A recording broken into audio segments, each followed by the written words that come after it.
The gunshot echoed across the dusty plains of Montana Territory. 1878, startling Zara Ellis from her desperate attempt to fix the broken wagon wheel.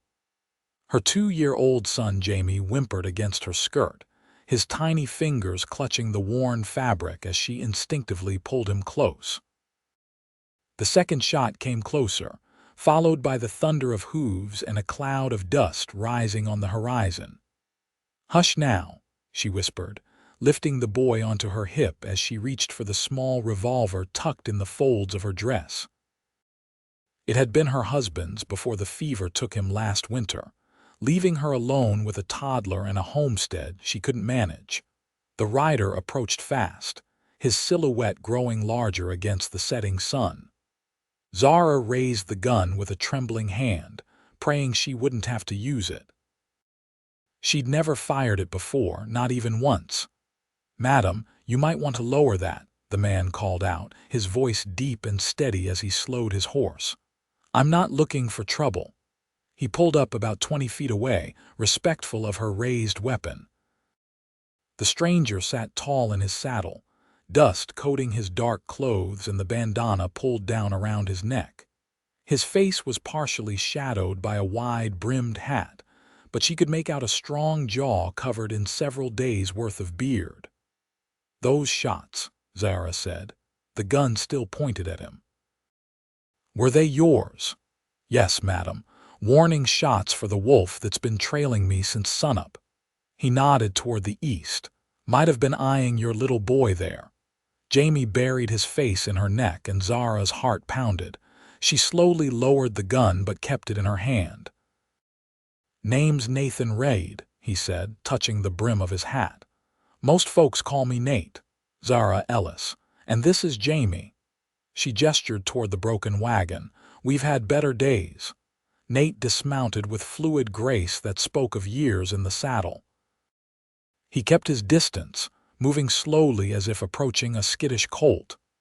"Mind if I take a look at that wheel?" he asked, nodding toward the wagon. Zara hesitated, studying him. His clothes were worn but clean, his eyes clear and direct. Not the look of the desperate men who sometimes pass through these parts. "Please," she finally said, stepping back. Nate crouched beside the broken wheel, examining the splintered wood. "You headed somewhere in particular, Mrs. Ellis?" "To Pine Creek. My brother has work for me there." The lie came easily. There was no brother, no work, just the hope of finding something better than the failing homestead her husband had left her. "Pine Creek's still a good 20 miles west," Nate said, glancing at the sky. "And you won't make it with this wheel. Not today, anyway." Jamie had grown curious now, peering at the stranger from the safety of his mother's arms. Nate smiled at the boy, tipping his hat. "How old is your son?" he asked. "Just turned 2 last month," Zara replied, bouncing Jamie slightly on her hip. Nate stood, dusting off his hands. "I can fix this wheel enough to get you to the widow Simmons' place about 3 miles from here. She's good people. You and your boy could rest there tonight." "And why would you help us?" Zara asked, wariness edging her voice. Something flickered in Nate's eyes, a shadow of memory perhaps. "Because it's what decent folks do out here. And because that little man there shouldn't be out in the open with night coming on." As if to emphasize his point, a distant howl carried on the wind. Jamie whimpered again, and Zara pulled him closer. "I'll hitch my horse to your wagon," Nate said, already moving toward his mount. "The wheel won't hold for long, but it'll get us to safety." "Us." The word hung in the air between them. Nate worked efficiently, using tools from his saddlebags to temporarily secure the broken wheel. As he hammered and tied, Jamie watched with growing fascination from where Zara had set him on the wagon seat. "Horse," Jamie declared, pointing at Nate's chestnut gelding. "That's right, little man," Nate replied without looking up from his work. "That's Rusty. Best horse a man could ask for." Jamie's eyes widened with delight. "Horse," he repeated more confidently. Zara observed the exchange. something unfamiliar stirring in her chest. It had been months since Jamie had shown interest in anything beyond her skirts. Thomas had died when Jamie was too young to remember his father, too young to know what he was missing. When Nate finished the temporary repair, he stepped back, wiping sweat from his brow. "It'll hold if we go slow." "Thank you," Zara said, meaning it. "We're in your debt, Mr. Reed." "Nate," he corrected gently. "And no debt necessary. Just doing what needs doing." As they settled into the wagon, Jamie between them on the seat, the boy kept stealing glances at Nate, especially at the worn leather holster on his hip. "He's not seen many men," Zara explained quietly. "Not since his father." Nate nodded, understanding in his eyes. "How long?" "8 months now." They rode in silence for a while, the wagon creaking over the uneven terrain. The sun dipped lower, painting the Montana sky in strokes of orange and purple. "Your husband," Nate finally said. "He'd be proud of you, taking on this journey alone." Zara swallowed hard. "I'm not sure about that. Thomas always said I was too stubborn for my own good." Nate's mouth curved into a half-smile. "Out here, stubborn keeps you alive." As they approached a small homestead nestled against a stand of cottonwoods, Jamie had edged closer to Nate, fascinated by the stranger. When Nate made the horses whistle to encourage the animals, Jamie tried to imitate it, producing only a wet, sputtering sound that made both adults laugh. Nate glanced down at the boy, then at Zara. Something in his expression shifted, growing serious. "I want to be the man he looks up to," the cowboy told the widow with a toddler on her hip, his voice low and sincere as they pulled up to the widow Simmons' gate. "If you'll let me." The words hung between them, unexpected and heavy with meaning. Before Zara could respond, the front door of the small house opened, and an elderly woman stepped onto the porch. "Nathan Reed, is that you bringing trouble to my doorstep again?" The woman called, her tone belying the warmth in her eyes. "No trouble, Mrs. Simmons," Nate called back. "Just friends in need of shelter, friends." Zara held that word close as she carried Jamie toward the house, aware of Nate following behind them, his presence somehow both unsettling and reassuring. The interior of Widow Simmons' home was warm and inviting, smelling of fresh bread and coffee. The old woman fussed over Jamie immediately, producing a carved wooden horse that had belonged to her own son ages ago. "You must be exhausted, dear," Mrs. Simmons said to Zara. "Put your feet up. Nathan, make yourself useful and fetch water from the well." Nate complied without complaint, leaving the women alone. Mrs. Simmons gave Zara an appraising look. "That man found you just in time, I'd say." "He helped with our wagon," Zara explained, watching Jamie explore the wooden horse with fascination. "Nathan Reed doesn't stop for just anyone, Mrs. Simmons said, her weathered hands busy with the coffee pot. "He's been through these parts for years, always alone, never stays long." "He mentioned helping us get to Pine Creek," Zara said carefully. The old woman nodded. "He'll do it too. Nathan's word is solid as the mountains." She paused, looking directly at Zara. "But you should know he carries burdens heavier than that saddle of his." Before Zara could ask what she meant, Nate returned with the water bucket. His eyes met Zara's across the room, and something unspoken passed between them, a recognition, perhaps, of shared solitude. That night, after a simple but filling supper, Nate sat on the porch steps while Zara put Jamie to bed in the small room Mrs. Simmons had offered them. When she joined him outside, the stars were scattered like silver dust across the vast Montana sky.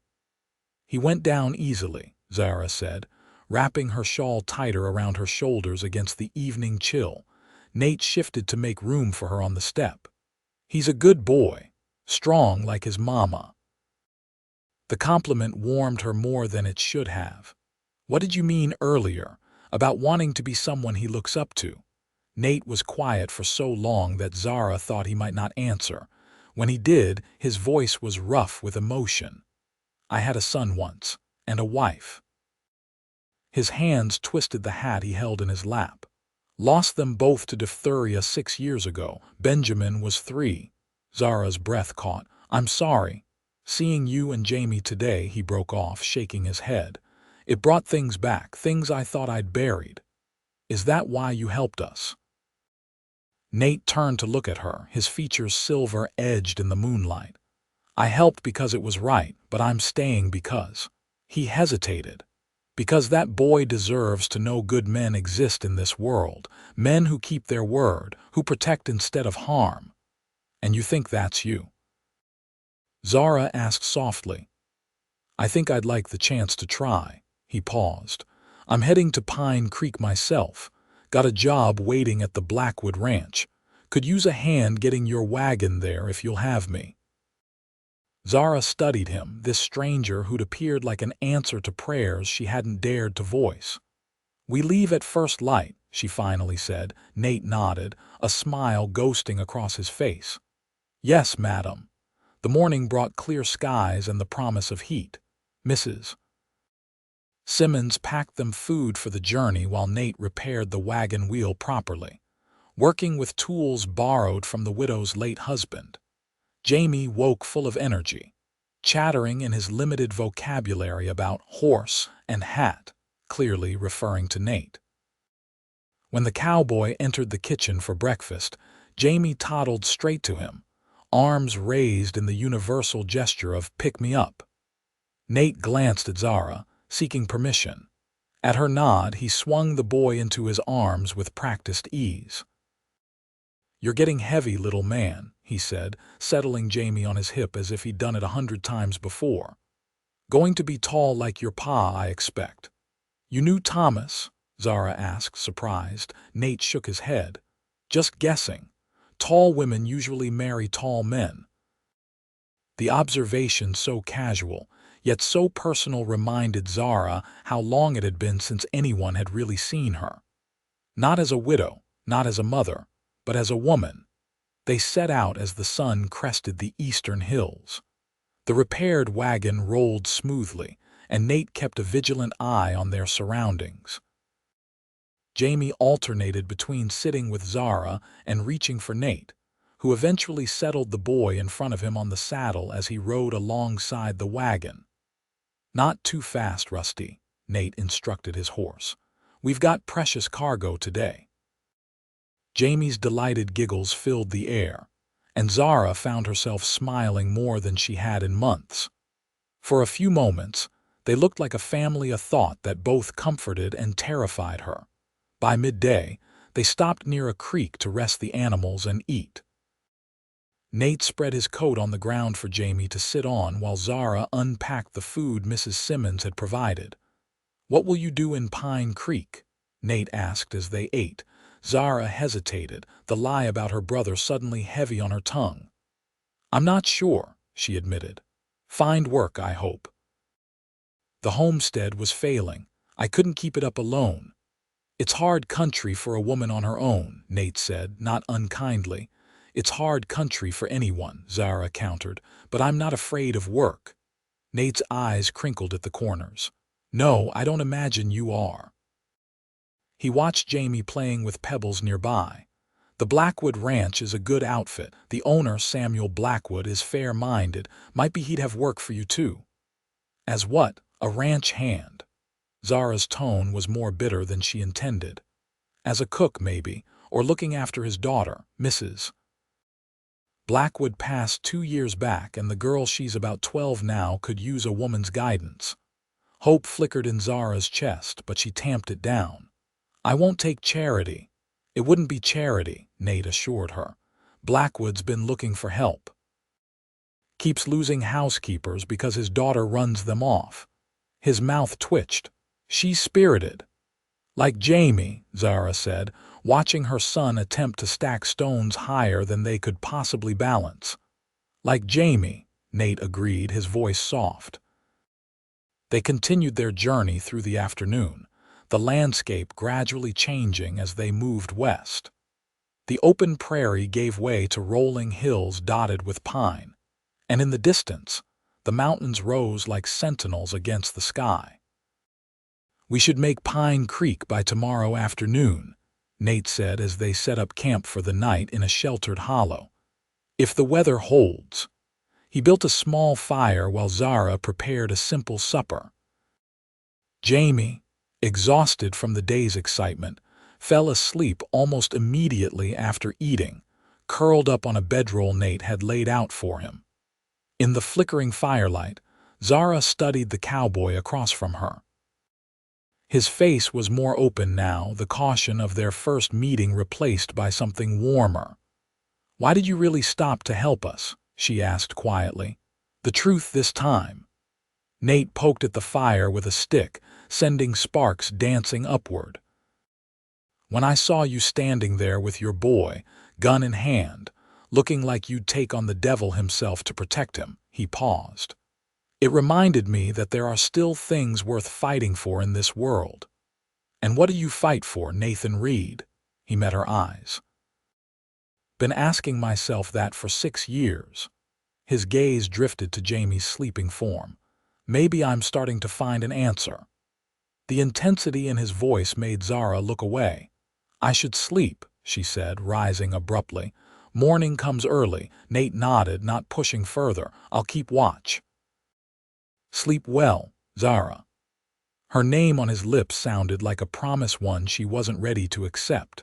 As she settled beside Jamie, Zara found herself watching Nate's silhouette against the star-filled sky. His shoulders were broad, his posture that of a man accustomed to solitude but not defeated by it. Despite her wariness, she felt safer with him near. She closed her eyes, allowing herself to acknowledge what she'd been denying all day. In Nathan Reed, she saw not just the possibility of help, but the chance for Jamie to know what it meant to have a father. And perhaps, a chance for her to remember what it felt like to be more than just a survivor.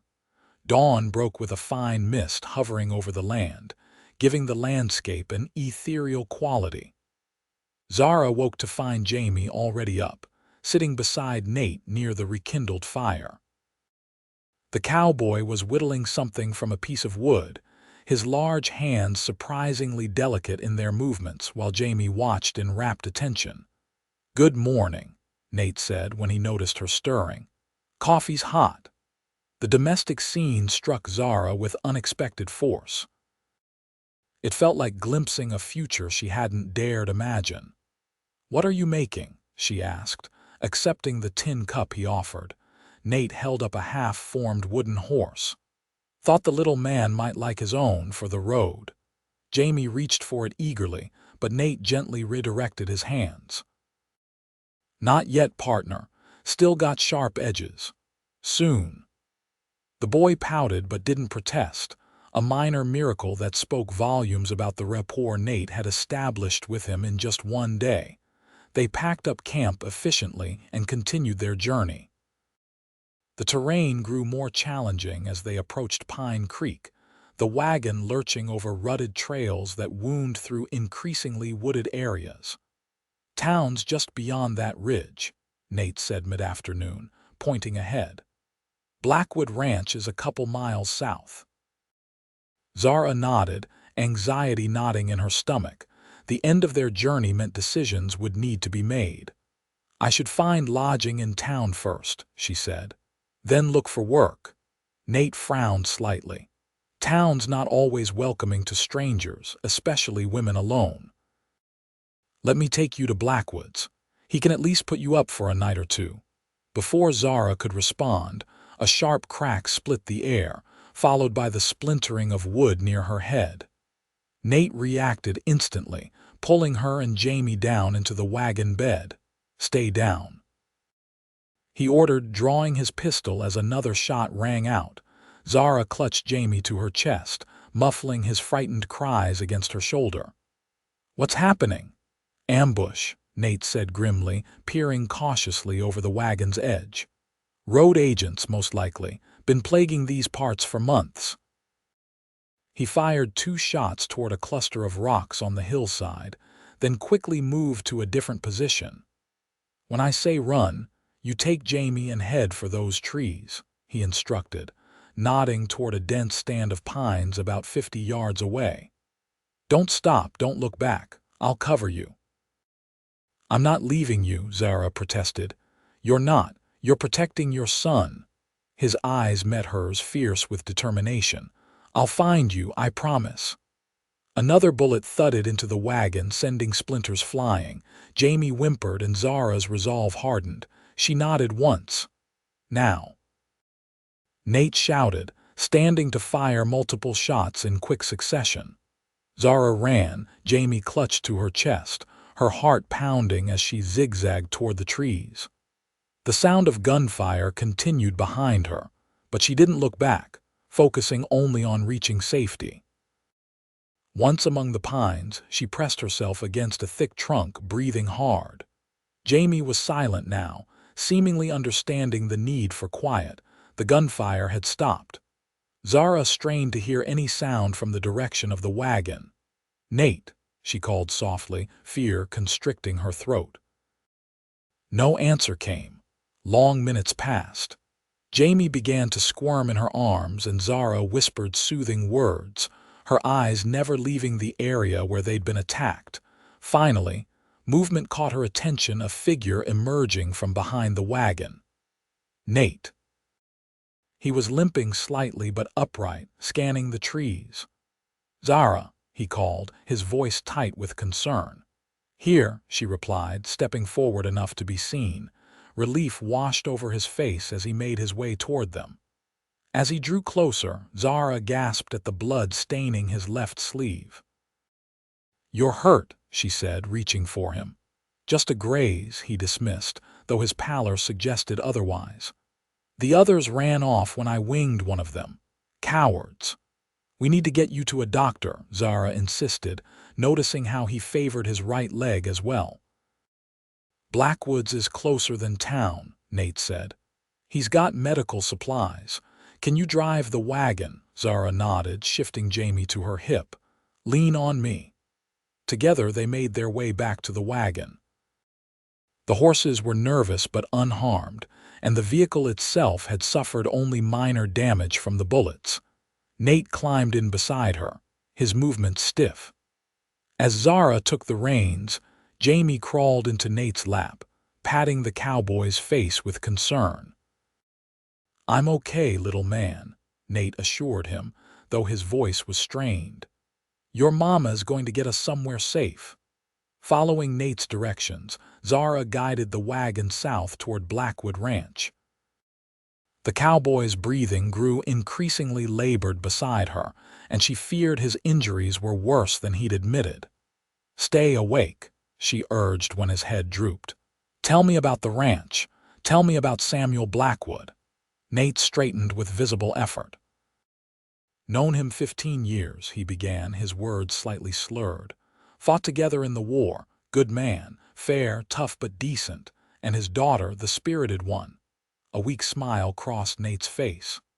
"Abigail, smart as a whip, reads everything she can get her hands on.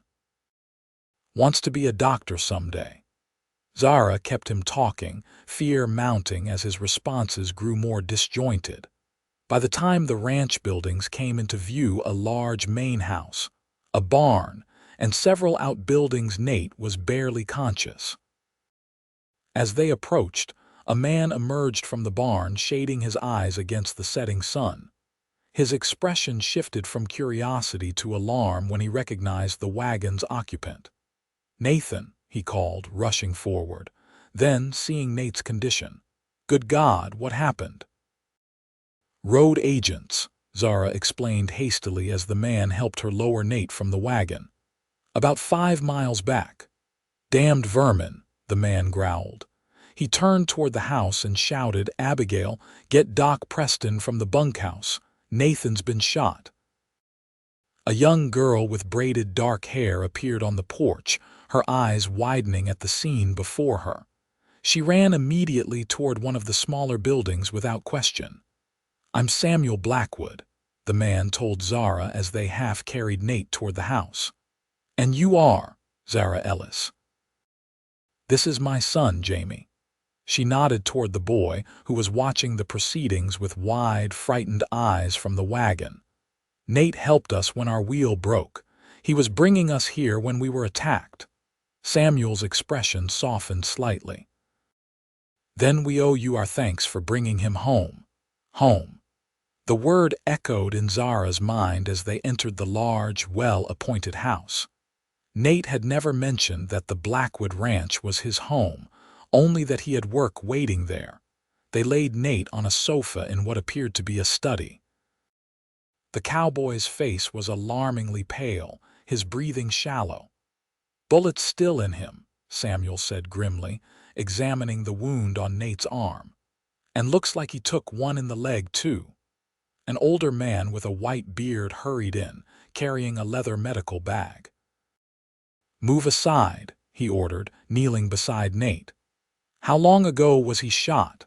"Less than an hour," Zara answered, clutching Jamie to her as the doctor cut away Nate's bloodied clothing. "Mrs. Ellis, perhaps you and your boy would be more comfortable in the kitchen," Samuel suggested gently. "Abigail can show you." The girl who had fetched the doctor now stood in the doorway, her expression a mixture of concern and curiosity. "I want to stay," Zara protested. "Mama," Jamie whimpered, burying his face against her neck. Samuel placed a hand on her shoulder. "Let the doc work. Nate's tough as old leather. He'll pull through." Reluctantly, Zara allowed Abigail to lead her to the kitchen, a spacious room dominated by a large wooden table. The girl moved with quiet efficiency, pouring coffee and setting out bread and preserves. "Are you Nate's wife?" Abigail asked bluntly, eyeing Zara with undisguised interest. "No," Zara replied, surprised by the question. "We only met yesterday when he helped us with our broken wagon." Abigail nodded thoughtfully. "He's never brought anyone here before." She glanced at Jamie, who was cautiously exploring the unfamiliar room. "Your boy looks like him, around the eyes." "They're not related," Zara said firmly, though the observation startled her. She hadn't noticed any resemblance herself, but children often saw things adults missed. "Papa says Nate lost his family," Abigail continued, seemingly unconcerned with social niceties. "That's why he's always roaming, never stays anywhere long." Before Zara could respond, Samuel entered the kitchen, his expression less grim than before. "Doc's removed the bullets. Says Nate was lucky no major vessels hit. He'll need time to heal, but he should make a full recovery." Relief flooded through Zara, surprising her with its intensity. "Thank God. He's asking for you," Samuel added, his gaze thoughtful. "Both of you." Zara picked up Jamie and followed Samuel back to the study.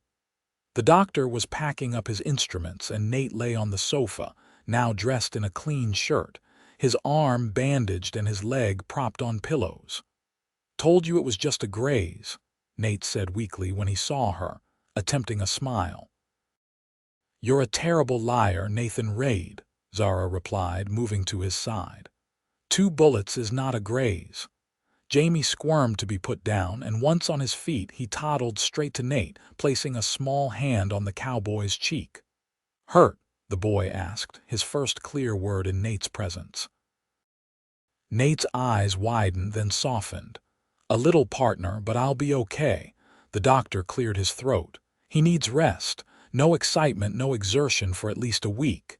He fixed Nate with a stern look. "I mean it this time, Reed. You're not 20 anymore." After the doctor left, Samuel approached Zara. "Mrs. Ellis, you and your son are welcome to stay as long as needed. We have plenty of room, and I understand from Nate that you might be looking for work in these parts." Zara glanced at Nate, who was already falling asleep, Jamie still patting his face gently. "He mentioned your need for help with the house and with Abigail." Samuel nodded. "The position is yours if you want it. Room and board included, of course, plus wages." Abigail could use a woman's influence, and he hesitated, looking at his daughter hovering in the doorway. "I think she might actually listen to you." The offer was more than Zara had dared hope for. A home, work, security for Jamie. And proximity to Nate during his recovery, a thought that brought both comfort and confusion. "Thank you, Mr. Blackwood," she said. "We accept." Samuel smiled, relief evident in his expression. "Excellent. Abigail will show you to your rooms." He glanced at his sleeping foreman. "Nate's a good judge of character. If he brought you here, that's good enough for me." As Abigail led them upstairs to a comfortable bedroom with an adjoining smaller room perfect for Jamie, Zara found herself wondering what else Nate might have told his employer about her. And why a man who never stayed anywhere long had a permanent place here at Blackwood Ranch. The next few days established a routine. Zara took over management of the household, discovering that her predecessor had left months ago, driven away by Abigail's rebellious antics. The girl was indeed spirited, but responded well to Zara's straightforward approach and obvious respect for her intelligence. Jamie quickly became the darling of the ranch, toddling after the cowhands when they came in from the range and sitting for hours beside Nate as the cowboy recovered. The bond between them grew stronger each day, Jamie bringing his toys to show Nate and attempting to help with his bandages. Nate himself was a model patient for the first 3 days. By the 4th, he was restless and irritable, insisting he could at least sit on the porch rather than being confined to the house. "The doctor said a week of rest," Zara reminded him as she changed his bandages one morning. Jamie was busy stacking wooden blocks nearby, occasionally glancing up to make sure Nate was watching his progress. "Doc Preston's overcautious," Nate grumbled. "I've had worse than this and been back in the saddle in days." "And that's precisely why you're taking longer to heal now," Zara countered, carefully wrapping fresh gauze around his arm. "You never let anything heal properly." Their faces were close as she worked, and Zara was acutely aware of his breath on her cheek, the clean scent of soap on his skin. She'd been tending his wounds daily, but something felt different this morning, an awareness that hadn't been there before. "How do you know that?" Nate asked softly, his eyes studying her face. Zara tied off the bandage, using the task to compose herself.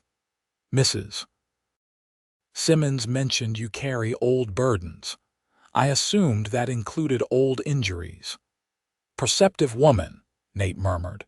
Jamie chose that moment to knock over his tower of blocks with a triumphant boom, breaking the tension between them. Nate laughed, reaching to ruffle the boy's hair with his good arm. "Nice work, partner. Now can you build it even taller?" As Jamie set to work rebuilding, Nate's expression grew serious. "You're good for him, Zara. The way you're raising him, he's going to be a fine man someday." "I hope so," she said, gathering the used bandages. "Though there are things I can't teach him, things a father would." Nate was quiet for a moment, watching Jamie concentrate on his blocks. "What I said that first day about wanting to be someone he looks up to, I meant it." Zara met his gaze. "Why, you hardly knew us then." "Sometimes you just know," he said simply. "Like when you find the right horse or the right place to build a home, some things you recognize in your bones." Before Zara could respond, Samuel appeared in the doorway. "Nate, you've got visitors." "The sheriff and Deputy Walsh are here about the ambush." Nate straightened, immediately alert. "Send them in." Sheriff Wilcox was a tall, weathered man with a silver mustache and sharp eyes that missed nothing. His deputy was younger, perhaps in his early 30s, with a nervous energy that contrasted with his superior's calm. "Raid," the sheriff greeted with a nod. "Heard you had a run-in with our road agents. Mrs. Ellis, I presume?" He tipped his hat to Zara. "Glad to see you both made it through." "Barely," Nate said grimly. "Any leads, maybe? Found blood on the rocks where you said you winged one of them. And there's been a man asking questions in town, stranger, city clothes, looking for a woman and child traveling west." Zara's heart stuttered. What man? What did he want? The sheriff shrugged. Wouldn't say exactly, just that he had business with a Mrs. Ellis and her son. Nate's gaze sharpened on Zara. Is there something you're not telling us? Zara looked down at Jamie, still innocently playing with his blocks, unaware of the sudden tension in the room. My husband's brother, she admitted quietly. William Ellis. He believes Thomas left him the homestead in his will. He's wrong it came to me, but he's persistent. Persistent enough to arrange an ambush, Samuel asked, his tone incredulous. I don't know, Zara said, though fear curled in her stomach. He's not an honorable man. Thomas cut ties with him years ago. The sheriff exchanged glances with his deputy. We'll keep an eye out. Meanwhile, might be best if Mrs. Ellis and the boy stay out of town for a while. After the lawman left, an uncomfortable silence fell over the room. Zara could feel Nate's questions like a physical weight. I should check on lunch, she said, rising abruptly. Abigail was helping Martha with the biscuits. Zara, Nate called as she reached the door. We'll need to talk about this. She nodded without turning. Later, when little ears aren't listening. That evening, after Jamie was asleep in the small room adjoining hers, Zara found Nate on the porch, his injured leg propped on a stool. He'd managed to convince Samuel to help him outside, claiming the fresh air would speed his recovery. You should be resting, she said, wrapping her shawl around her shoulders against the cool night air. Been resting for days, he replied. Sit with me. Zara settled into the chair beside him, looking out over the darkened ranch.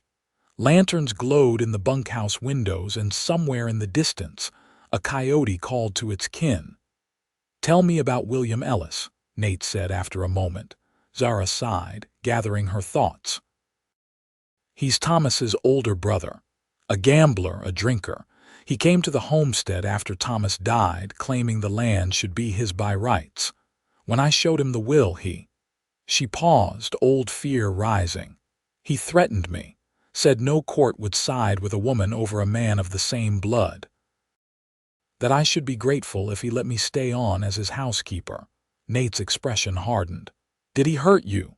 No, but he frightened me enough that I kept the gun close after that. He left, said he'd be back with papers to prove his claim. She twisted her hands in her lap. A month later, I heard he'd been asking about having the will declared invalid. That's when I decided to leave. Take Jamie somewhere he couldn't find us. And you think he followed you? Set up that ambush? I don't know, Zara admitted. It seems extreme even for William, but he's desperate. The homestead isn't worth much, but it's more than he has. Nate was quiet for a long moment, his profile sharp against the night sky. You're safe here, he finally said. Both of you. Blackwood takes care of his own. We're not his own, Zara pointed out. We're strangers he's taken in on your word. You're under my protection, Nate said firmly. That makes you Blackwood's concern. He turned to look at her directly. And you're not strangers anymore. Not to me. The intensity in his voice made Zara's breath catch. Nate, I know it's too soon, he interrupted gently. I know you're still grieving Thomas, still finding your way, but I need you to understand that what I feel for you and Jamie, it's not passing. It's not charity or obligation. What is it then? Zara whispered. Nate reached across the space between them, his calloused fingers brushing hers. A second chance, for all of us. The touch was electric, sending warmth up her arm and into her chest. For a moment, Zara allowed herself to imagine it a life here, with this man who looked at her son with such tenderness, who spoke of protection and second chances as if they were promises he intended to keep. Then reality intruded, cold and sharp. William won't stop, she said, reluctantly withdrawing her hand. If he tracked us this far, he'll find us eventually. Let him come, Nate said, his voice hard. He'll find more waiting for him than he expects. The certainty in his tone was both comforting and terrifying. Zara had been alone for so long, carrying the weight of Jamie's future on her shoulders. The possibility of sharing that burden was almost too much to hope for. "One day at a time," she said, rising from her chair. "For now, you need to heal. And I need to be sure I'm not leading trouble to your door." "Our door," Nate corrected softly. "For as long as you choose to stay." Zara nodded, not trusting herself to speak further, and retreated into the house. As she checked on Jamie before retiring to her own bed, she found herself studying her son's face in the moonlight, searching for the resemblance Abigail had mentioned. Perhaps there was something there, around the eyes or in the determined set of the jaw. Not a true resemblance of blood, but a similarity of spirit that even a child could recognize. The thought was both unsettling and oddly comforting. As spring advanced toward summer, Zara settled more deeply into life at Blackwood Ranch. Her duties expanded beyond housekeeping, to include helping with the ranch accounts, which Samuel had been neglecting since his wife's death. Abigail, initially wary, had become something of a shadow, following Zara through her daily tasks and peppering her with questions about everything from cooking to childbirth. Jamie thrived in the open spaces of the ranch, his vocabulary exploding as he interacted with the various ranch hands, all of whom treated him like a miniature cowboy in training. But it was Nate who captured most of the boys' attention, especially once the cowboy was well enough to move around more freely. Nate taught Jamie to feed the chickens, to brush the gentlest of the horses, to identify bird calls. He crafted tiny wooden animals for the boy horses, cows, even a bear that Jamie carried everywhere. And each night, he would tell stories of his travels across the West, tales carefully edited for young ears but captivating nonetheless. Watching them together, Zara felt both joy and trepidation. Jamie was forming an attachment that would devastate him if broken. And despite Nate's words about second chances, she couldn't help but remember Mrs. Simmons' description. Always alone, never stays long. One warm afternoon in late May, Zara found Nate in the barn, finally cleared by the doctor to resume light duties. He was sagging rusty, his movements still careful but stronger than they had been. "Going somewhere?" she asked, leaning against the stall door. Nate glanced up, smiling at the sight of her. "Just for a ride around the property, getting reacquainted with the saddle. Jamie will be disappointed to miss it. He's napping." "Good. He needs the rest." Nate's expression softened. "He had quite the adventure this morning helping me mend fences." "Is that what you call it?" He came in covered in mud from head to toe, claiming he was fixing ranch like Nate. Nate laughed, the sound echoing in the quiet barn. "He's a natural ranchman, quick learner." "Like his father," Zara said without thinking, Nate's hands stilled on the saddle straps. "You don't talk about Thomas much."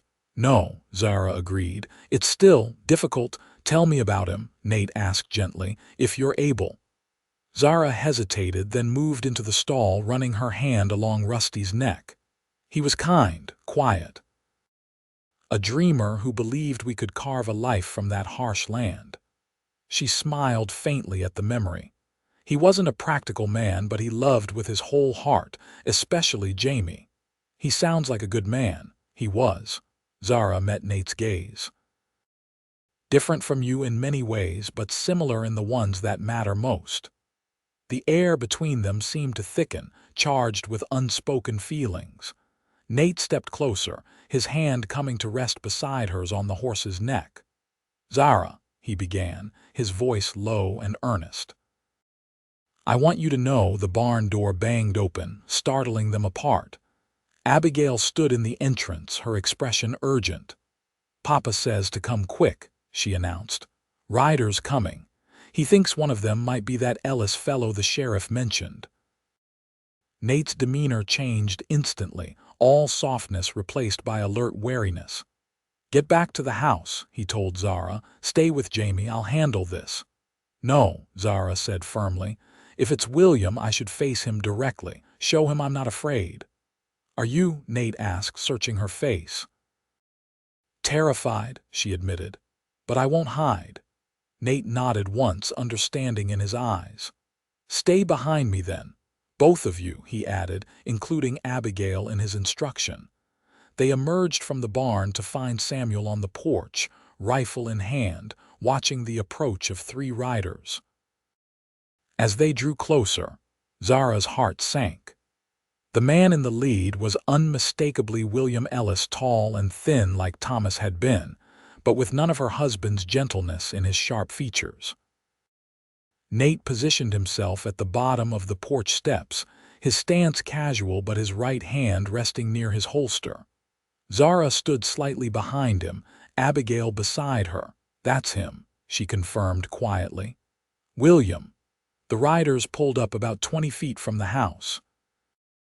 William's gaze locked onto Zara immediately, his mouth twisting into what might have been intended as a smile but looked more like a grimace. "Sister-in-law," he called, his voice as unpleasant as she remembered. "Found you at last, and in such interesting company." His eyes flicked to Nate, assessing. "What do you want, William?" Zara asked, proud that her voice remained steady. "What's rightfully mine," he replied. "The deed to my brother's land, and perhaps compensation for the inconvenience of having to track you all this way." Samuel stepped forward, his rifle not quite pointed at the visitors but clearly ready. "You're trespassing on Blackwood property, mister. State your business properly or ride on." William's expression soured. "My business is with the widow there. She stole my inheritance and ran." "The homestead was left to me in Thomas's will," Zara said clearly. "As his wife and the mother of his child, you have no claim to it." "A convenient will written just before he died," William sneered, "with only you as witness." "That's a lie," Zara shot back. It was properly witnessed by Reverend Taylor and Dr. Morris, both respected men in good standing. William's face darkened. "A backwater preacher and a drunk sawbones. Their signatures won't hold up in any real court." "Is that why you set up the ambush?" Nate asked, his voice dangerously quiet. "To avoid the courts altogether." One of William's companions shifted nervously in his saddle. William himself maintained his composure, though his eyes narrowed. "I don't know what you're talking about. 4 men attacked Mrs.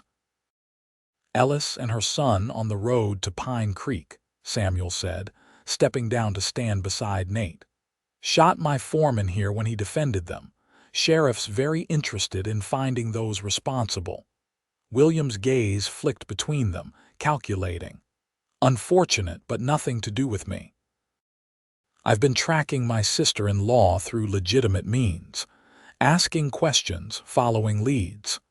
Like asking about a woman and child in Pine Creek," Nate pressed. "Making it known you were looking for them. Perfect cover for your friends here to set up an ambush, knowing exactly who to expect on that road." The accusation hung in the air, tension building like the pressure before a storm. William's companions exchanged glances, hands drifting toward their weapons. "I wouldn't," Samuel advised calmly, raising his rifle slightly. "My men have you covered from the bunkhouse and the stable. First man to draw dies where he sits."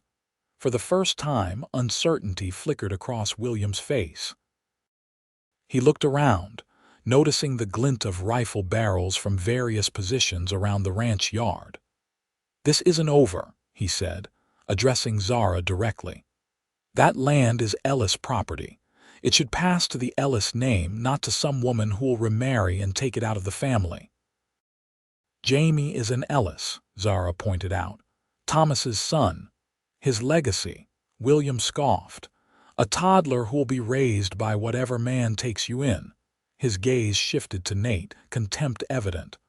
"Already found a replacement for my brother, I see." Nate took a step forward, but Zara placed a restraining hand on his arm. "William," she said, her voice clear and firm, "the homestead is mine legally. But if it means so much to you, make me a fair offer. Buy it from me properly and we can end this here." The proposal seemed to catch William off guard. He stared at her, suspicion written across his features. "Buy what's already mine by rights." "By your reasoning, not the law's," Samuel interjected. "But Mrs. Ellis is offering you a civilized solution. I suggest you take it." William was silent for a long moment, visibly weighing his options. Finally, he gave a curt nod. "How much?" $500, Zara said without hesitation. "Paid through the bank in Pine Creek with proper documentation. In exchange, I'll sign over the deed." It was more than the homestead was worth, they all knew it. But it was also the price of peace, of safety for Jamie. William's jaw worked as he considered. 300, he countered. 500, Zara repeated firmly. "Or you can try your luck in court, with the sheriff very interested in your movements around the time of the ambush." The threat was clear. Even if William hadn't directly orchestrated the attack, his connection to it would be scrutinized closely by the law. "Fine," he spat. 500. "I'll have the bank draw up the papers." "I'll accompany Mrs. Ellis to town when they're ready," Nate said, his tone making it clear this wasn't negotiable. "Send word when the money's been deposited." William's eyes narrowed, but he nodded stiffly. 1 week. Without another word, he wheeled his horse around and rode off, his companions following closely behind. The tension in the yard dissipated slowly. Samuel lowered his rifle, signaling the other men to stand down. Abigail, who had remained surprisingly quiet throughout the confrontation, let out a long breath. "That was magnificent," she declared, looking at Zara with newfound admiration. "You weren't afraid of him at all." "I was terrified," Zara admitted, her legs suddenly feeling weak. "But sometimes you have to stand your ground even when you're scared." "That's the bravest kind of courage," Samuel said approvingly. "Well handled, Mrs. Ellis." Nate hadn't moved, his gaze still fixed on the distant riders. "He'll be back," he said quietly. "Men like that don't give up easily." "Maybe," Samuel acknowledged. "But next time he'll face the law, not just us." He patted Nate's shoulder. "Come on, everyone inside. Martha's been keeping dinner warm, and I think we could all use something stronger than coffee with our meal tonight." As they turned toward the house, Zara felt Nate's hand at the small of her back, a gentle, protective gesture that sent warmth through her despite the lingering fear. "You were incredible," he murmured, for her ears alone. "Thomas would be proud of how you protected his son today." The simple acknowledgement of her late husband, spoken with such respect, touched Zara deeply. In that moment, she realized that Nate understood something essential, that her love for Thomas would always be part of her, and that any future happiness wouldn't erase or diminish that past.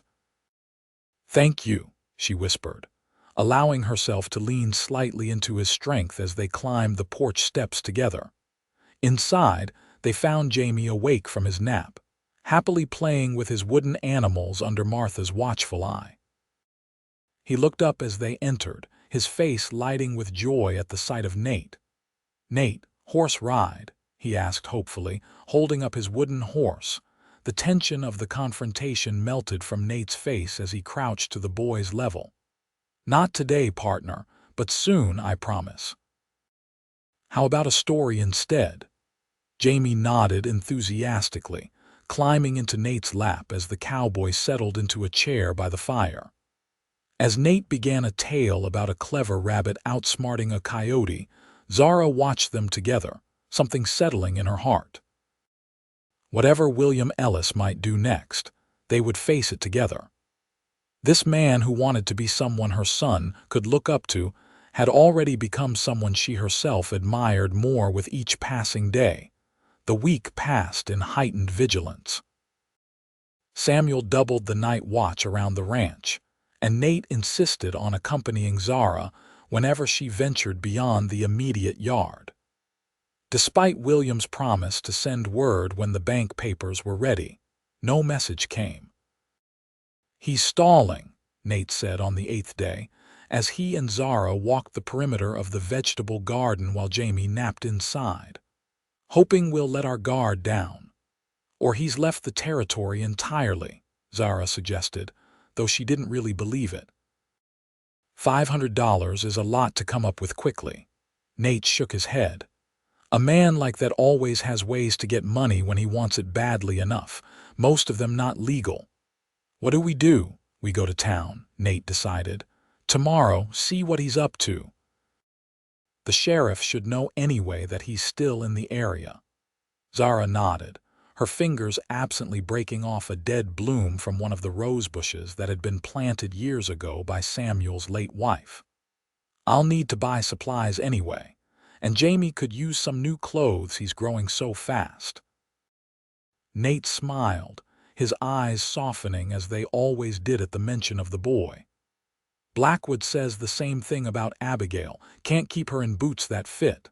"She's going to be tall like her father," Zara observed, "and just as formidable, I think." "She's taken to you," Nate said. "Never seen her so interested in woman's work before. Yesterday she was asking Samuel if she could learn to make preserves like you do. She's at that age trying to figure out what kind of woman she wants to be." Zara smiled fondly. "I remember it well. Wanting to be grown up but still needing guidance." "You're good for her," Nate said, echoing what he'd once said about her relationship with Jamie. "Good for all of us, really." The simple statement, delivered without drama or expectation, touched Zara deeply. It had been so long since anyone had valued her presence this way, not just for what she could do, but for who she was. "The feeling is mutual," she replied softly. "I don't know what would have happened to us if you hadn't stopped that day." Nate's hand found hers among the roses, his calloused fingers gentle against her skin. "I've thanked God every day that I did." The touch sparked something between them, an awareness that had been building since that first day. Zara looked up, meeting his gaze directly for perhaps the first time without reservation or fear. What she saw there, respect, tenderness, and something deeper that she wasn't quite ready to name, made her breath catch. Nate stepped closer, his free hand coming up to brush a strand of hair from her face. "Zara," he began, his voice rough with emotion. "Nathan," Samuel's voice called from the direction of the house, breaking the moment. "Ryder coming in." Nate stepped back, his expression shifting immediately to alertness. "Stay here," he instructed, already moving toward the house. Zara followed anyway, unwilling to be left behind if danger approached. As they reached the front yard, she saw a single rider approaching at a steady pace, not William or his companions, but a younger man wearing the dust of long travel. Samuel and Nate waited on the porch, hands near their weapons but not drawn. As the rider drew closer, Nate relaxed slightly. "It's Walsh," he said, "the deputy." The young lawman pulled up in front of the house, removing his hat as he dismounted. "Mr. Blackwood, Raid," he greeted, then nodded to Zara as she joined them. "Mrs. Ellis." "What brings you out this way, deputy?" Samuel asked. Walsh looked uncomfortable, shifting his weight from foot to foot. "Sheriff sent me. Thought you should know William Ellis was found dead this morning in his room at the hotel." Zara gasped, shock washing over her. "Dead? How?" "Shot," Walsh said grimly. "Once in the chest. Sometime during the night, from what Doc can tell." "His companions?" Nate asked sharply. "Gone. Cleared out their rooms, took their horses from the livery. No one's seen them since yesterday afternoon." Samuel frowned. "Sounds like they either killed him themselves or knew who did and ran." "Sheriff's thinking the same," Walsh agreed. "Found evidence they'd been gambling heavy at Donovan's saloon. Lost big, from what the barkeep says. Might have been a falling out over money." Or they discovered William didn't have the funds he promised them, Nate suggested. For the land deal or otherwise. Walsh nodded. Could be. Either way, Sheriff wanted Mrs. Ellis to know she's not in danger from that quarter anymore. He hesitated. Though he would like to speak with you, madam, when you're next in town. Just to formalize your statement about your dealings with the deceased. Of course, Zara said, still trying to process the news. William had been a threat, a shadow over her new life, but he had also been Thomas's brother, Jamie's uncle. His death brought no joy, only a complicated relief tinged with sadness for what might have been in a better world. We were planning to come to town tomorrow anyway, Nate told the deputy. We'll stop by the sheriff's office. After Walsh departed, promising to relay their intention to the sheriff, an uneasy silence fell over the porch. Abigail had joined them during the deputy's visit and now looked between the adults with keen interest. So the bad man is dead, she asked bluntly. The one who wanted to take Jamie's land, Abigail, Samuel admonished gently. Mind your tongue, a man's death is never something to speak of lightly. The girl frowned but nodded. Sorry, Papa. It's all right, Zara assured her. And yes, William is gone. But as your father says, death is serious business, even the death of someone who wasn't kind. What happens to the homestead now? Samuel asked practically. Zara considered the question. It still belongs to me, to Jamie, really. I suppose I could sell it properly, to someone who would work the land as Thomas intended. Or keep it, Nate suggested quietly. As Jamie's inheritance, something to pass on to him when he's grown. The idea had merit. The homestead itself held too many difficult memories for Zara to ever want to return there, but as a legacy for her son, a connection to his father's dreams that had value beyond money. I'll think on it, she said. There's no rush to decide now. Later that evening, after the household had settled for the night, Zara found herself unable to sleep. The news of William's death had unsettled her more than she'd expected. Not out of grief, exactly, but from the abrupt severance of a connection, however unpleasant, to Thomas's family. She wrapped a shawl around her nightdress and slipped downstairs, thinking a cup of tea might calm her mind. To her surprise, she found Nate in the kitchen, seated at the table with a mug of coffee before him, staring into the dying embers in the stove. Can't sleep? He asked without looking up. No, she admitted, moving to the stove to heat water. Too many thoughts. Nate nodded, understanding. About William, partly. She measured tea leaves into the pot. About Thomas, too, and Jamie. What I'll tell him someday about his father's family. The truth, Nate said simply. When he's old enough to understand it, that his father was a good man who came from complicated beginnings. That family is what we make it, not just blood. Zara turned to look at him, struck by the wisdom in his words. You sound like you've given this some thought. Nate met her gaze. I have. Been thinking about family a lot these past weeks. What it means. What it could be. The kettle began to whistle, and Zara turned back to prepare her tea, using the familiar motions to steady herself against the implications of his statement. When she joined him at the table, mug in hand, Nate seemed to come to a decision. Zara, there's something I need to tell you, about this place, about my relationship with Blackwood. You don't owe me explanations, she said gently. Not an explanation. A truth that matters for what I want to say next. He took a deep breath. Samuel Blackwood is my uncle, my mother's brother. Zara blinked in surprise. Your uncle? But you never said. We don't advertise it, Nate continued. Makes things simpler with the hands if I'm just the foreman, not family. But the truth is, this ranch is partly mine. Will be wholly mine someday, along with Abigail's share. Samuel made that clear years ago. Why tell me this now? Nate's expression was earnest, vulnerable in a way she hadn't seen before. Because I want you to understand that when I talk about staying, about building something here, it's real.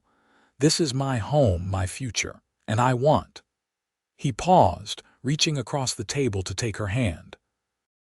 I want it to be yours too, yours and Jamie's. Zara's heart pounded, hope and fear mingling in her chest. Nate, we've known each other barely 2 months. I know, he acknowledged, and I'm not asking for promises yet, just possibility. A chance to see if what I feel, what I think we both feel, can grow into something lasting. And what do you feel?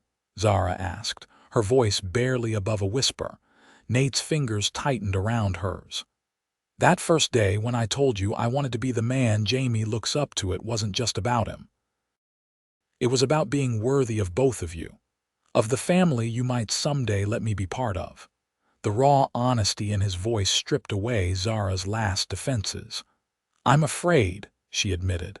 Not of you, but of hoping again, of building something that could be lost. Everything in life can be lost, Nate said gently. That's why what we choose to build anyway matters so much. Zara looked down at their joined hands, her smaller one enveloped in his weathered palm. She thought of Jamie's delight whenever Nate entered a room, of the quiet strength this man had shown not just in protecting them, but in respecting her grief, her independence, her need to move at her own pace. One day at a time, she said, echoing her words from weeks before. But this time, she turned her hand in his, interlacing their fingers. We'll see where it leads. Nate's smile was like sunrise breaking over the mountains. That's all I ask. When they rode into Pine Creek the next day, Jamie securely settled between them on the wagon seat. Zara felt a sense of possibility she hadn't experienced since, before Thomas fell ill.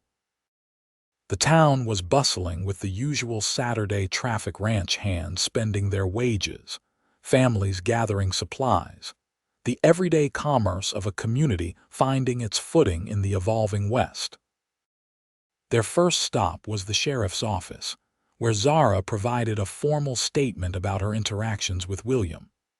Sheriff Wilcox was professional but kind, assuring her that all evidence pointed to William's death being the result of a dispute with his companions, not connected to her directly. Those two are known troublemakers, he explained. Been asking about them in neighboring counties. Seems they've pulled similar schemes before attaching themselves to someone with a grievance, offering to help, then disappearing with whatever they can get. You think they'll come back? Nate asked, concern evident in his voice. The sheriff shook his head. Not likely. Too many people saw them with Ellis before he died. They'll keep riding, find easier pickings elsewhere. He fixed Zara with a reassuring look. You're safe, Mrs. Ellis, both you and your boy. Their next stop was the general store, where Zara selected fabric for new clothes for Jamie and household supplies for the ranch. As she compared different types of flour, she became aware of curious glances and whispered conversations from other shoppers. Word travels fast in small towns, Nate murmured, stepping closer to her. William's death, your connection to him, it's all being discussed. Let them talk, Zara said with newfound confidence. We have nothing to hide. As if to underscore her point, Jamie chose that moment to loudly proclaim, Nate, up, from his position on the floor, arms raised in his now familiar demand to be carried on the cowboy's shoulders. Nate complied with a grin, lifting the boy high above the display of dry goods. See anything interesting from up there, partner? Jamie's delighted giggle drew smiles from several nearby shoppers, softening their curious stares into something more approving. After completing their purchases, they stopped at the small restaurant on the main street for lunch. The owner, Mrs. Healy, fussed over Jamie and insisted on bringing them something special in addition to their ordered meal. You're Blackwood's foreman, aren't you? She asked Nate as she set down a plate of fresh baked cookies. Heard you were shot defending this little family. Town's been talking of nothing else all week. People need to mind their business, Nate replied, though without heat. Mrs. Healy laughed. In a town this size, might as well ask the sun not to rise. She patted Zara's hand. Don't you worry, dear. Talk will move on to something else soon enough. And what I hear most folks saying is that you're a brave woman who's found herself a good man. The assumption that they were already a couple made Zara blush, but she didn't correct the woman. As Mrs. Healy moved away to tend to other customers, Nate caught Zara's eye across the table, a question in his expression. Let them think what they will, Zara said quietly. The truth is our business. Nate nodded, a smile playing at the corners of his mouth. And what is the truth, Zara Ellis? Before she could formulate a response, Jamie intervened, offering Nate a sticky piece of cookie with solemn generosity. The moment passed, but the question lingered between them, waiting for an answer Zara was coming closer to being ready to give. Their final stop in town was the bank, where Zara met with the manager to discuss the status of the homestead. With William's death, his claim, tenuous as it had been, was now completely void. The manager advised her to file updated paperwork confirming her ownership, which she did immediately. You could sell it easily, he told her. Land's at a premium with the railroad coming through next year. I could handle the transaction for you for a modest fee. Thank you, but I've decided to hold on to it, Zara replied, thinking of Nate's suggestion. For my son's future. As they loaded their purchases into the wagon for the return journey, a tall, distinguished man approached them, introducing himself as Judge Harmon from the territorial court. Mrs. Ellis, he said, tipping his hat politely. I knew your late husband's father many years ago. Good man. I was sorry to hear about Thomas's passing. Thank you, Your Honor, Zara replied, surprised by the connection. The judge glanced at Jamie, who was contentedly sitting in the wagon, playing with a new toy Nate had purchased for him. Fine boy you have there. Ellis through and through has the look of his grandfather. The observation, similar to what Abigail had said about Jamie resembling Nate, struck Zara anew. Perhaps there was something to it after all, not a mistaken identity, but a recognition of shared qualities that transcended blood. I understand there was some dispute about Thomas's property, the judge continued. With his brother William. A sad business all around. Yes, Zara agreed simply, not wanting to discuss the details in the middle of the street. The judge seemed to understand her reticence. Well, I just wanted to pay my respects, and to say that if you ever need legal assistance, my door is open to you. The Ellis name still carries weight with those of us who remember the old days. After the judge departed, Nate helped Zara into the wagon. Interesting encounter, he observed. Seems the Ellis family has deeper roots here than William let on. Thomas rarely spoke of his father, Zara said thoughtfully. Only that he'd been a lawman of some kind before settling on the homestead. I got the impression they weren't close. Families are complicated, Nate said, guiding the wagon out of town. Sometimes the most important legacy isn't land or money, but the name itself, what it means to others, the reputation built over generations. Is that how you feel about the Blackwood name? Zara asked, curious about this aspect of Nate she was just beginning to understand. He considered the question as they traveled the now familiar road toward the ranch. Partly, he finally said. The Blackwood name means something in these parts, stands for fairness, for keeping your word. But I'm a Reed, not a Blackwood, even if Samuel is my blood. My legacy is what I build myself. And what are you building, Nathan Reed? Zara asked softly. Nate glanced at her, then at Jamie, who had fallen asleep between them, his head resting against Zara's arm. A life worth living, he answered simply.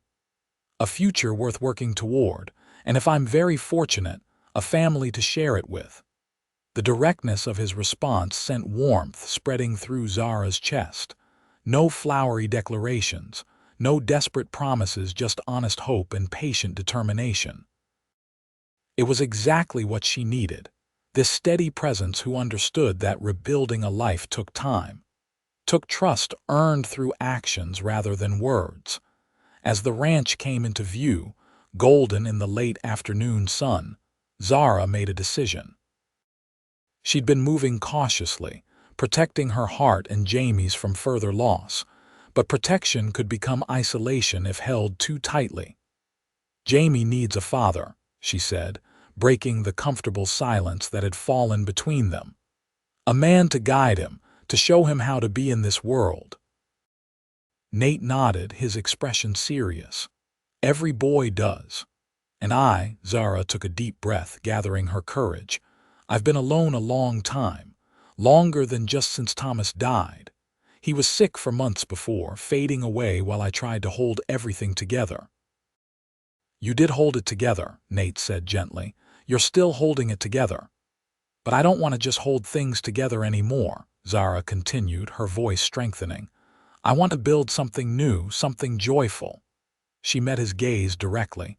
"With you, if your offer still stands." Nate pulled the wagon to a halt, turning to face her fully. "My offer will stand as long as there's breath in my body, Zara Ellis. From the moment I saw you holding that gun with your boy on your hip, I knew you were the bravest, most beautiful woman I'd ever laid eyes on." The raw emotion in his voice made Zara's eyes sting with unexpected tears. "I'm not brave. I was terrified."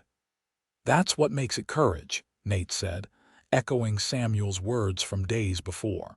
"Facing fear and moving forward anyway." He reached across the sleeping form of Jamie between them, his hand coming to rest against Zara's cheek. "I will never try to replace Thomas in your heart or in Jamie's memory. But I promise you this. I will love that boy as my own, and I will spend every day trying to be worthy of the trust you're placing in me." Zara leaned into his touch, allowing herself to fully accept the feelings she'd been holding at bay. "I think I've been falling in love with you since you fixed our wagon that first day," she admitted. "I was just too afraid to recognize it." Nate's smile was like sunrise breaking over the mountains. "Then we'll take it one day at a time. No rush, no pressure, just us finding our way together." As if sensing the importance of the moment, Jamie stirred between them, blinking sleepily. He looked up at Nate, then at his mother, a contented smile spreading across his small face. "Home?" he asked, pointing toward the ranch buildings ahead. "Yes, little man," Nate answered, his voice rough with emotion. "We're home." The months that followed were a time of gradual, gentle transition. Nate courted Zara properly, with Samuel's blessing and Abigail's enthusiastic approval. They took buggy rides on Sunday afternoons, shared quiet conversations on the porch after Jamie was asleep, and slowly built a foundation of trust and understanding that went beyond the initial attraction that had drawn them together. By the time autumn painted the countryside in golds and reds, they had settled into a rhythm that felt both new and somehow inevitable, as if they had been moving toward each other all along.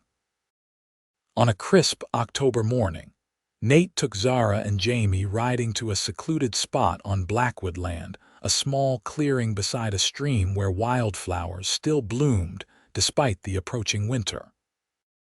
Jamie, now growing more confident by the day, rode his own pony, a gentle mare that Nate had trained specifically for him. "It's beautiful here," Zara said, breathing in the clear mountain air as they dismounted. "I can see why you wanted to show us." Nate spread a blanket on the ground and unpacked the lunch Martha had prepared for them. As Jamie explored nearby, never straying far from their sight, Nate grew uncharacteristically quiet. "Is everything all right?" Zara asked, noticing his distraction. "Better than all right," he assured her, taking her hand. "I brought you here for a reason. This spot, it's where my parents were married, right here under these trees. Samuel told me the story many times when I was growing up. It's a perfect place for a wedding, Zara said softly, understanding beginning to dawn. Nate nodded, his expression solemn. That's what I thought too. He reached into his pocket and withdrew a small, worn box. This was my mother's. Samuel kept it for me after she passed. He opened the box to reveal a simple gold band set with a single small diamond. Nothing flashy or elaborate, but beautiful in its understated elegance. Zara Ellis, Nate said, his voice steady despite the emotion clear in his eyes. I've loved you since the moment I saw you standing fierce and protective with your boy on your hip. I want to be the man he looks up to, and the man you lean on when you need strength. I want to build a life with you both, here on this land that will someday be ours together. He took a deep breath. Will you marry me? Tears blurred Zara's vision, but her heart was clear. Yes, she whispered. Yes, Nathan Raid, I will marry you. As he slipped the ring onto her finger, Jamie came running back to them, clutching a colorful leaf he'd found. He looked at the ring with curiosity, then up at his mother's tear-streaked face with concern. Mama sad? He asked, his little brow furrowed. No, sweetheart, Zara assured him, pulling him into a hug. Mama's very happy. Nate has asked us to be his family. Would you like that? For Nate to be your papa? Jamie considered this seriously for a moment, then nodded with absolute certainty. Nate papa, he declared, as if it were the most obvious thing in the world. Nate's eyes glistened as he joined their embrace, completing the circle. That's right, little man, if you'll have me. Have you? Jamie repeated, patting Nate's face with small, gentle hands. In that moment, surrounded by the beauty of the land that would be their home and held in the arms of the man who had become her second chance at happiness, Zara felt a sense of rightness settle deep in her soul. The journey that had begun with a broken wagon wheel and a chance encounter had led them here, to this new beginning. They were married 2 weeks later in the small church in Pine Creek, with Samuel giving Zara away and Abigail serving as her bridesmaid. Jamie, dressed in a new suit that made him look like a miniature gentleman, stood proudly at Nate's side throughout the ceremony, occasionally reminding the assembled guests that Nate papa now, in a loud whisper that drew affectionate laughter. The reception was held at Blackwood Ranch, with neighbors and townspeople joining in the celebration. Judge Harmon, who had performed the ceremony, raised a toast to the new family, noting that good people finding happiness together was the foundation upon which the future of the West would be built. Later, as the party continued around them, Nate drew Zara away for a moment of privacy on the porch. In the soft light of dusk, he took both her hands in his. Mrs. Raid, he said, testing the name with evident satisfaction, I have a wedding gift for you. You've already given me everything I need, Zara protested gently, not quite everything. Nate reached into his pocket and produced a folded document. This is the deed to a piece of Blackwood land, the clearing where I proposed. Samuel helped me arrange it. It's ours now, to build on whenever we're ready. Zara unfolded the paper, reading the formal language that confirmed ownership of 20 acres in the names of Nathan and Zara Reed. Our own place, she breathed, understanding the significance of the gift. While still being part of the larger ranch, Nate nodded. I want Jamie to grow up knowing both legacies, the Ellis homestead that will be his someday and this land that will be our family home now. A place that's ours together, that we build from the ground up. It's perfect, Zara said, wrapping her arms around his neck. When can we start? Nate laughed, the sound full of joy and promise. Spring, he said, pressing his forehead to hers. The foundation when the ground thaws, the frame as the weather warms. By next fall we'll have a home of our own. We already have a home, Zara corrected gently. Wherever we're together, you, me, and Jamie, that's home. Nate's kiss was tender, a seal on the promise they had made before God and community that day. You're right, as usual, he murmured against her lips. Home isn't a place. It's this us family. From inside came the sound of Jamie's laughter, followed by Abigail's voice calling for them to return for the cutting of the cake. Hand in hand, they went back to join their family, stepping together into the future they would build one day, one moment, one shared joy at a time. Epilogue: 5 years later, the summer sun beat down on the newly harvested hayfield as Nate rode toward home, his day's work with the ranch hands complete. In the 5 years since his marriage to Zara, Blackwood Ranch had prospered, expanding its operations under his management while Samuel gradually stepped back, content to spend more time with his growing family of grandchildren. As he crested the hill that overlooked their home, a sturdy, welcoming 2-story house built on the clearing where he had proposed, Nate's heart swelled with the same sense of wonder that struck him each time he returned from a day's work. On the wide front porch, Zara sat in a rocking chair, their 2-year-old daughter Emily asleep in her arms. Nearby, 7-year-old Jamie and his cousin Daniel, Abigail's son from her marriage to the town's young doctor, were engaged in an elaborate game involving wooden horses and what appeared to be a fort constructed from scrap lumber. As Nate dismounted in the yard, Jamie looked up, his face lighting with recognition. "Papa's home," he called, abandoning the game to race toward Nate. Though he was no longer the toddler who had first captured Nate's heart, Jamie still greeted him with unrestrained enthusiasm, launching himself into Nate's waiting arms. At 7, he was tall for his age, with his mother's eyes but a bearing that reminded many of his adoptive father. "How's my boy?" Nate asked, swinging Jamie into the air before setting him down. "Staying out of trouble, trying to," Jamie replied with a grin that suggested limited success. "Daniel and I built a fort. Come see." "In a minute," Nate promised, ruffling the boy's hair. "Let me say hello to your mama and sister first." As he approached the porch, Zara's smile welcomed him home more completely than any words could. 5 years of marriage had only deepened his love for her, her strength, her gentle wisdom, her unwavering faith in the family they had built together. "How are my girls?" he asked, leaning down to kiss her softly. "Missing you," Zara replied, shifting slightly as Emily stirred in her arms. This one refused her nap until just now, insisting she needed to wait for Papa.